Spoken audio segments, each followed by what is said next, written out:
Game changer வர ஜனவரி 10 இந்த படம் உலகம் முழுக்க ரிலீஸ் ஆகுது. இந்த படம் பேரண்டிய படமாக உருவாயிருச்சு. ஷங்கரோட படம் அப்படிங்கிற அந்த ஒரு பிராண்டு போதும் இந்த படத்துக்கான எதிர்பார்ப்பை கூட்ட. ஆனாலும் கூட இப்போ பேரண்டிய படங்கள்னால் மிகப்பெரிய ப்ரொமோஷன்லாம் தேவைப்படுது. ஸோ அதனால் இந்த படத்தில் நடித்த எல்லாருமே இந்த படத்தோட ப்ரொமோஷனில் கலந்துக்க போகிறாங்க. ஆக்சுவலி பார்த்தீங்கன்னா இந்த படத்தோட ரிலீஸ் ஈவெண்ட்டை வந்து ரொம்ப பிரம்மாண்டமாக கொண்டாடலான்னு முடிவு பண்ணிட்டாங்க அந்த டீமு. ஸோ ஆந்திராவில் ராஜமுந்திரி அப்படிங்கிற இடத்துல தான் இந்த படத்தோட வெளியீட்டு விழா வச்சுருக்காங்க. இதில் பார்த்திங்கன்னா இந்த படத்தில் நடித்த எஸ்.ஜே. சூர்யா, ராம் சரண், கியாரா அத்வானி, அஞ்சலி இன்னும் பலர் வந்து கலந்துக்க போகிறாங்க. அது மட்டும் கிடையாது, சிரஞ்சீவி குடும்பத்தில் இருக்க எல்லா ஹீரோக்களும் வந்து இந்த படத்தை கலந்துக்க போகிறாங்களாம். குறிப்பாக அல்லு அர்ஜுன், அவருடைய தம்பி. ஸோ இவங்க எல்லாரும் சேர்ந்து கலந்துக்க போகிறாங்க. இன்னும் நிறைய பேர் இருக்காங்க, அவங்க பேரால் நமக்கு தெரியல.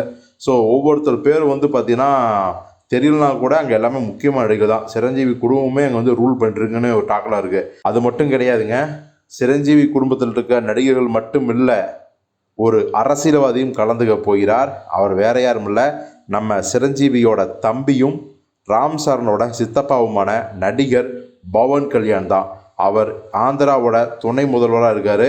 ஸோ அவரும் இந்த ஃபங்க்ஷனில் சிறப்பு விருந்தினராக கலந்துக்கிறாருன்னு அதிகாரப்பூர்வமாகவே அறிவிச்சிட்டாங்க.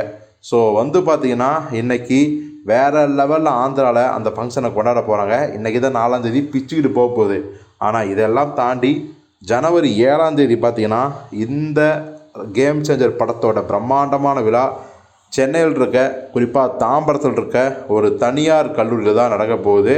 இதில் சீஃப் கெஸ்ட்டாக நம்ம விஜய் அவர்கள் கலந்துக்கிறாரு அப்படின்னு சொல்லிட்டாங்க.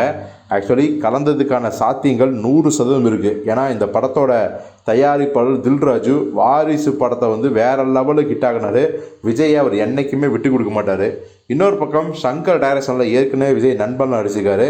இத்தனைக்கும் எஸ்ஏசியோட அசிஸ்டன்ட் தான் சங்கர். இதுபோன்று பல காரணங்கள் விஜய் வருவதற்கான சாத்தியங்களை வந்து அடுக்கிறாங்க.